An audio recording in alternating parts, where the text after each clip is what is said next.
أنا فيض من الأخلاق وطيب يسكن الأعماق، لأني مؤمن دوما مثالي سيد الأخلاق. أنا في رحمتي دمع تضيق بفيضه الأحداق، وبي نفع وإنصاف وقلب لين ما ضاق. هو الإيمان يرسم لي حياتي، به يسمو فتشرق أمنياتي. أنا كالغيث تعشقني دروبي، صفات الغيث تشبهها صفاتي. المرأة حرة في كشف ما تريد من جسدها، ومواطنة صالحة في أعلى درجات الصلاح، لكنها ضد المجتمع وخارقة للقانون ومهددة للأمن القومي إذا غطت شعرها وسترت نفسها ومنعت عيون المتلصصين من التحديق في مفاتنها. بأي منطق يتحدث هؤلاء بمبادئ الحرية والإخاء والمساواة؟ بأي منطق يتحدث أولئك المتطرفون إنسانياً المنظمون لحملات ضد حرية المرأة في ستر جسدها؟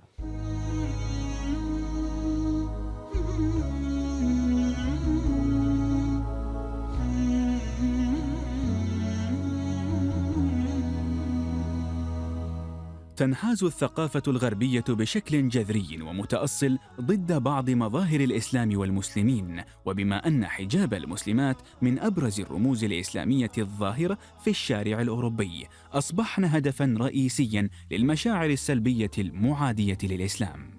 وانتشرت مقولة الحجاب يقهر النساء المسلمات بين الكثير من الغربيين بسبب الأفكار التي ينشرها مفكرون من خلال وسائل الإعلام دون الوعي بحقيقة الحجاب عند المسلمين.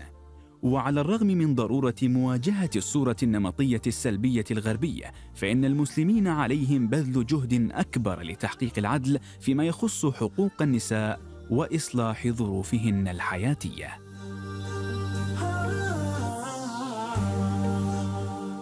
Je me prénomme Marie, j'ai 65 ans, j'ai fait des études de droit, j'ai occupé un poste de conseiller juridique dans une grande entreprise publique de France pendant à peu près 30 ans, et auparavant j'ai aussi occupé une fonction de juge chargée de trancher les conflits du travail, donc tous les litiges entre les salariés et les employeurs pendant environ 5 ans.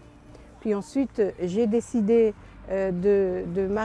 d'arrêter cette fonction de juge pour travailler uniquement dans une entreprise où l'activité était beaucoup moins prenante et beaucoup plus favorable à ma vie familiale que la fonction de juge. Donc actuellement, je suis à la retraite et je m'occupe d'activités associatives.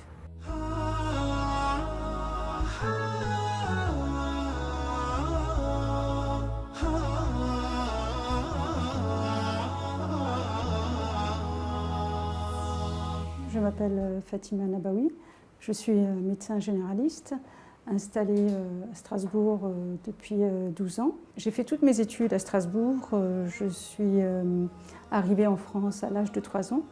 Mes parents ont immigré en 1970. Mon père a travaillé dans les mines de charbon en Lorraine. C'est là-bas où j'ai fait toute ma scolarité. Et après le bac, je suis venue à Strasbourg pour faire mes études de médecine. Et en 2002, je me suis installée, j'ai ouvert mon cabinet ici dans la banlieue de Strasbourg.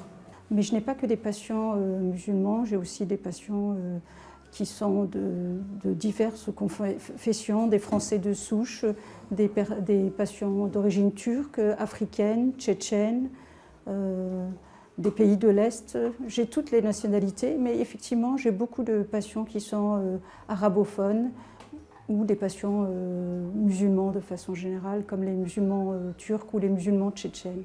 Je suis très fière de mes origines et de ma confession musulmane, mais en même temps, je me sens pleinement française, musulmane. En 2007 environ, oui, 2007-2008, je me suis convertie à l'islam et le chemin a été un petit peu difficile entre mon ancienne religion et l'islam. Mon fils, qui s'était converti bien avant moi et qui, bien sûr, une fois qu'il était musulman, a décidé de s'attaquer, entre guillemets, un petit peu à sa mère pour pouvoir la faire évoluer dans le domaine de la religion. Donc ça a été très dur parce que quitter à 57 ans une religion pour une autre, il fallait que ce soit un choix qui soit bien ciblé et un choix qui soit bien réfléchi et pensé. Et ça a duré environ 2 ans jusqu'à ce qu'un jour mon fils qui connaît bien sa mère est venu me trouver pour me dire voilà maman, je souhaiterais maintenant vraiment que tu te positionnes pour te convertir à l'islam. Et il m'a remis un livre qui traite du Tawhid, qui était, si j'ai bonne mémoire, un livre qui avait été écrit par l'imam Makrizi, qui était un disciple de Ibn Qayyim. Et ce livre, il traitait du Tawhid pur. Et en lisant ce livre, ce que j'ai pu lire, c'est adressé à moi directement, si je puis dire, en plein cœur. Parce que, en fait, ce que je pouvais y lire répondait à un besoin qui était chez moi fondamental. Celui de trouver une religion qui soit vraiment, dont le dogme soit un dogme pur et qui ne corresponde pas à ce que j'ai connu jusqu'à présent.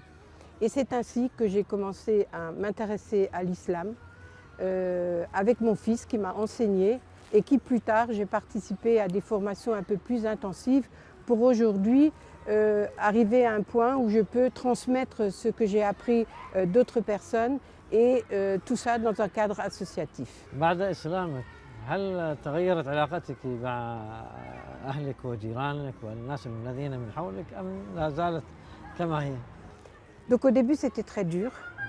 J'ai été un petit peu mise à l'écart. Je les ai mises un petit peu à l'écart.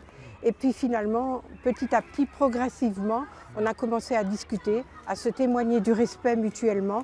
Et aujourd'hui, je suis reçue dans ma famille comme je les reçois chez moi, mais de manière équilibrée, c'est-à-dire pas toujours et pas tout le temps.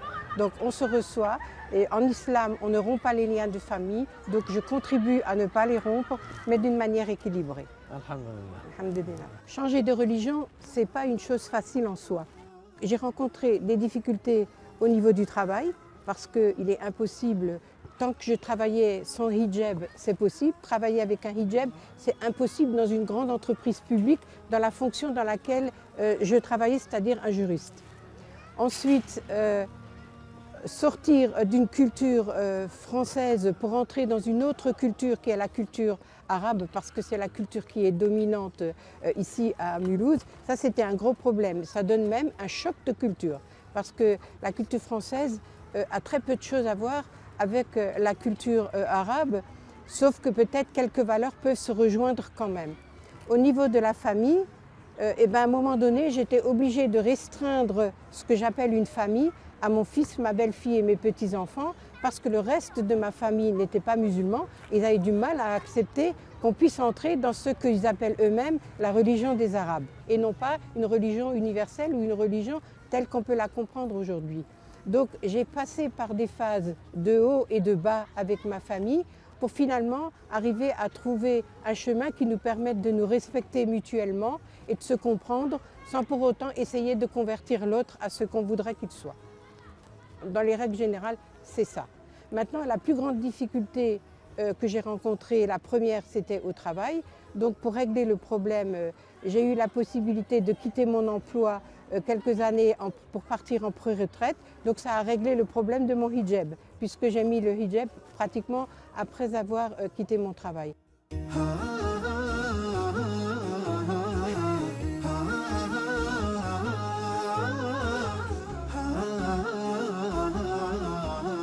Je m'appelle Iman Bouziani, je suis née en 1989. Je me suis inscrite au lycée Averroès en 2005 et j'ai obtenu mon baccalauréat en 2008. Je me suis inscrite au lycée Averroès parce que j'ai entendu parler que du bien de ce lycée-là, de une, mais surtout pour mon voile, sachant que je le portais déjà au collège. Je vivais ça très très mal. J'étais tout le temps en conflit externe et interne aussi. Externe, c'était le regard des autres. Vous savez très bien, en France, la femme musulmane, déjà les musulmans de manière générale sont très très mal vus. Il y a beaucoup de préjugés vis-à-vis d'eux. Et surtout la femme musulmane, qui doit... maintenant en France, on le voile et on le porte comme un fardeau. Et dès que j'ai su qu'il y avait un lycée musulman, où je pouvais le mettre librement, je me rappelle, dès que je l'ai su à la fin, quand j'étais au collège, ma dernière année au collège. Et c'est vrai que déjà je travaillais bien au collège, mais dès que j'ai su qu'il y avait un lycée musulman ouvert, ça m'a encore plus motivée à travailler encore plus, parce que le lycée exigeait une certaine moyenne pour pouvoir l'intégrer. من منبع الإسرار من نور الضحى جئنا إلى الدنيا نزف خطانا نتبادل الأدوار نسعى للعلا ونسابق الأيام والأزمان. Donc je m'appelle Ophélia Carty, je suis arrivée en 2008 il me semble. J'ai eu mon bac en 2011. Alors à la base, en fait, c'est mes parents qui ont choisi, c'est pas moi. Moi, je voulais pas forcément venir ici parce que je voulais rester dans un établissement privé mais catholique, du fait qu'il y avait un haut niveau d'exigence et j'avais peur de ce que je ne connaissais pas en fait. Du fait que ce soit un lycée qui, à l'époque, n'était pas encore très connu. Et je ne savais pas en fait comment ça allait s'organiser au niveau de mes études, est-ce qu'on allait m'accompagner, etc. Donc j'ai pas choisi le lycée Averroès. C'est mes parents parce qu'ils voulaient qu'il n'y ait pas de discrimination en fait vis-à-vis de notre travail. Surtout que comme on était dans un collège privé catholique, on n'était pas beaucoup de musulmans et il y avait quand même du racisme des fois qui se ressentait. Et donc voilà, mes parents ils voulaient vraiment qu'on travaille et qu'on puisse en même temps ne pas être jugé par rapport à notre confession ou par rapport à nos origines. Donc c'était l'un des objectifs de ma venue ici. Et également aussi de pouvoir revenir vers notre culture en fait, notre culture arabe et nos valeurs finalement, retourner à nos valeurs musulmanes. Je suis revenue en fait à des valeurs que mes parents ils m'ont transmises il y a longtemps et que je ne retrouvais pas du tout dans les établissements où je suis partie. Grâce à ce lycée, j'ai appris à me re-questionner sur moi-même et sur mes valeurs. Et aussi ce que j'ai aimé, c'est qu'on ne me jugeait pas, que même si on était différents, même si j'étais différente des autres, quand je suis arrivée, on ne m'a pas jugée et on m'a accompagnée malgré tout. Et c'est ce qui m'a permis aussi d'avancer dans les études. عدد المسلمين في أوروبا يقارب 92 مليون نسمة. فصل الدين عن الدولة أساس الدولة الفرنسية منذ عام 1905. عدد ضحايا قانون منع الحجاب يبلغ 806 تلميذات. 80% من الاعتداءات على المسلمين تكون موجهة إلى المرأة. 158 حدثاً معادياً للمسلمين عام 2014 مقابل 110 عام 2013. في 2010 أدانت مسلمة قانون منع الحجاب لانتهاكه 6 مواد في المحكمة الأوروبية. أنا كالغيث تعشقني دروبي صفات الغيث تشبهها صفاتي والإيمان يرسم لي حياتي به يسمو فتشرق أمنياتي. تعود أزمة ارتداء الحجاب في المدارس الفرنسية إلى عام 1989 عندما تم طرد 3 فتيات مغربيات من معهد كابريال هافاز بضواحي باريس بعد أن رفض مدير المدرسة قبولهن بالحجاب. وفي تسعينيات القرن الماضي بدأت مشكلة الحجاب تظهر بكثرة أمام المسلمين في فرنسا، إذ أصبحت مع بداية القرن ال21 تمثل مشكلة اجتماعية ودينية. وقد حظر القضاء الفرنسي رسمياً في 17 من مارس عام 2004 ارتداء أي رموز دينية وعلى رأسها الحجاب في المدارس الابتدائية والمتوسطة، ودافعت الحكومة الفرنسية عن القرار موضحة أنه لم يستهدف المسلمين فقط وإنما كافة الأديان. ولا يزال يعاني مسلمو فرنسا من آثار هذا الحظر الذي بات عبئاً عليهم في دولة الحرية والعدالة والديمقراطية. La grille, je devais l'enlever et c'était très difficile psychologiquement parlant. C'était comme si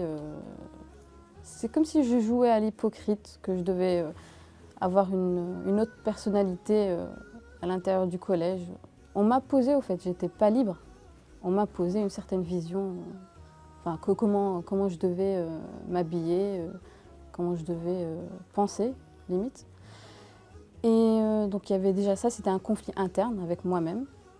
D'un côté, on m'a posé ça, donc moi j'aimais pas le fait qu'on m'impose quelque chose que je voulais pas. Et de deux, vis-à-vis de Dieu, parce qu'en même temps je devais l'enlever alors que Dieu me dit de le mettre, mais bon, sachant que c'était pour le savoir, pour pouvoir accéder à l'enseignement, j'étais obligée de l'enlever aussi. Donc ça c'était le conflit interne. Et d'autre part, il y avait le regard des autres qui nous voyaient,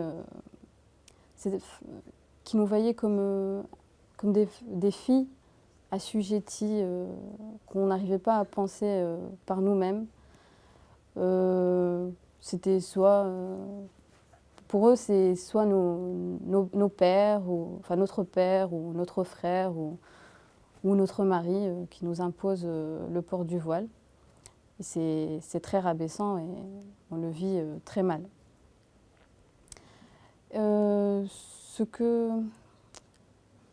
J'avais des copines qui me posaient plusieurs questions. Pourquoi je le mettais, t'as pas des cheveux, comment dire, crépus, pourquoi tu les mets? Pour eux, si je mets le voile, c'est pour cacher quelque chose de moche. J'ai porté le voile en 2e année dans mon école, donc 2 ans après le bac. Au lycée, je ressentais vraiment le besoin de vouloir le porter. Mais mes parents avaient une certaine réticence en fait du fait que aujourd'hui dans la société, le voile pose problème, notamment au travail. Et mes parents avaient peur notamment que je sois discriminée vis-à-vis de ça et aussi dans l'idée de mes parents qu'une jeune fille n'a pas forcément une obligation de porter le voile, par exemple à mon âge. Du coup, j'ai attendu, même après mon bac, j'ai attendu jusqu'à que je l'ai porté en fait petit à petit, en espérant que mes parents l'acceptent. Ça a été le cas. Voilà, donc je reviens de loin, parce que j'avais pas du tout la même mentalité quand j'étais au collège. Pour moi, le voile n'était pas du tout une obligation.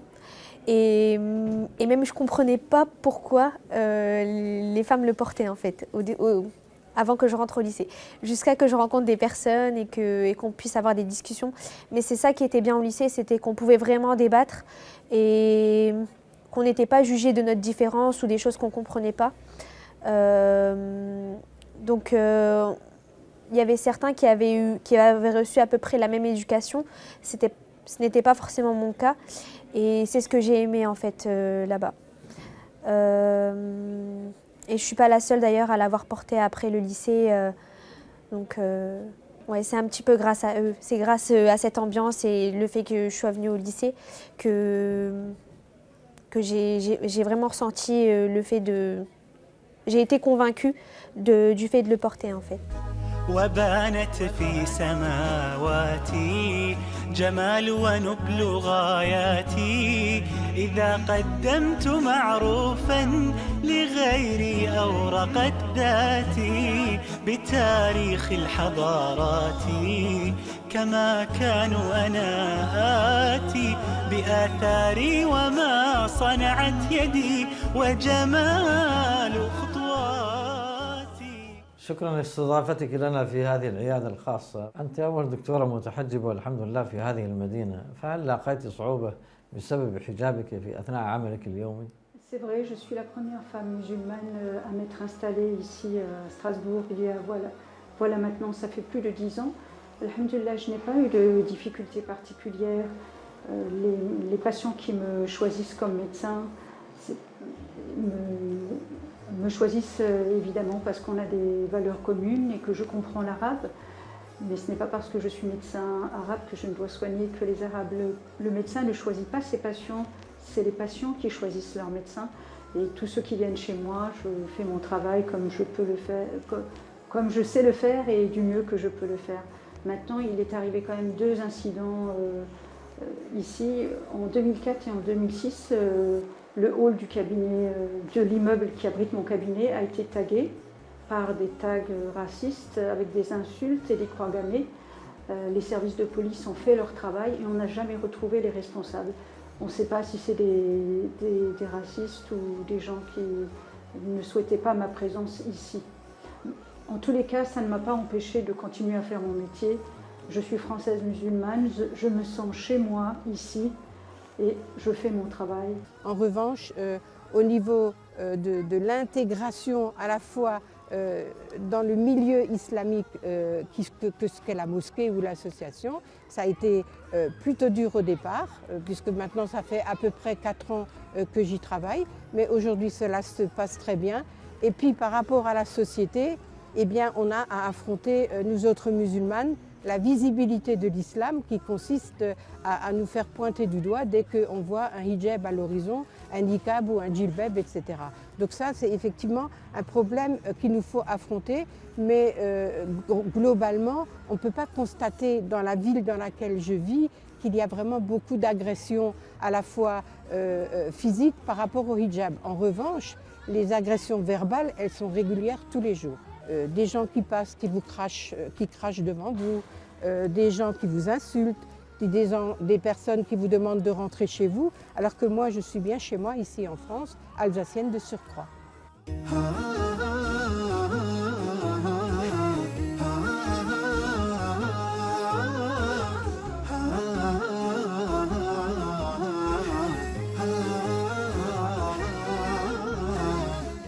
العفة هي طلب العفاف والكف عن المحرم الذي حرمه الله جل وعلا، والاكتفاء بما أحل سبحانه وتعالى وإن كان قليلا. إنها عفة الإسلام التي تضبط سلوكيات البشر عن الانحراف إلى مهاوي الرذيلة، وتحفظ شهواتهم عن الانخراط في الزلل وعدم الانضباط. كن كالغيث أينما وقع نفع. أنا كالغيث تعشقني دروبي، صفات الغيث تشبهها صفاتي.